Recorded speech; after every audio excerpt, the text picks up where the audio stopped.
संतश्रेष्ठ जगद्गुरू तुकोबारायांच्या त्रिशतकोत्तरी अमृतमहोत्सवी वैकुंठ गमन सोहळ्यानिमित्त श्री लक्षतीर्थेश्वर ग्रंथराज ज्ञानेश्वरी पारायण सोहळा समितीनं अखंड हरिनाम सप्ताहाचं आयोजन केलंय।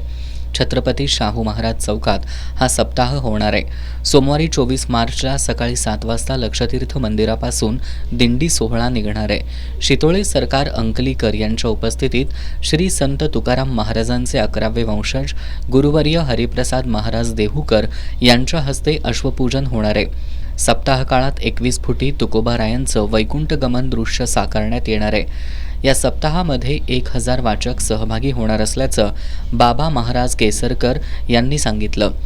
24 मार्चच्या रात्री तुकोबारायांचे वंशज गुरुवर्य हरिप्रसाद महाराज देहूकर यांचं, 25 मार्च रोजी गुरुवर्य गोपाळ अण्णा वासकर, 26 मार्च रोजी नाशिकचे हरिभक्तपरायण श्रावण महाराज आहिरे यांचं कीर्तन होणार आहे। 27 मार्च रोजी सायंकाळी 6 ते 8 या वेळेत स्वरसम्राट धारवाडकर गुरुजी यांचं त्यांच्या शिष्यांसह भजन, अमोल राबाडे यांचं बासरी वादन आणि प्रसाद लोहार यांचं तबलावादन होणार आहे। तर रात्री 8 ते 10 या वेळेत समाज प्रबोधनकार हरिभक्तपरायण निवृत्ती इंदुरीकर महाराज यांचं आणि 28 मार्चला हरिभक्तपरायण बाबा महाराज केसरकर यांचं काल्याचं कीर्तन होणार आहे। पारायण सोहळ्याच्या आयोजनाची माहिती देण्यासाठी आयोजित पत्रकार बैठकीला अजित शिंदे, सुरेश चाचुर्डे, अमोल राबाडे, विलास तवार उपस्थित होते।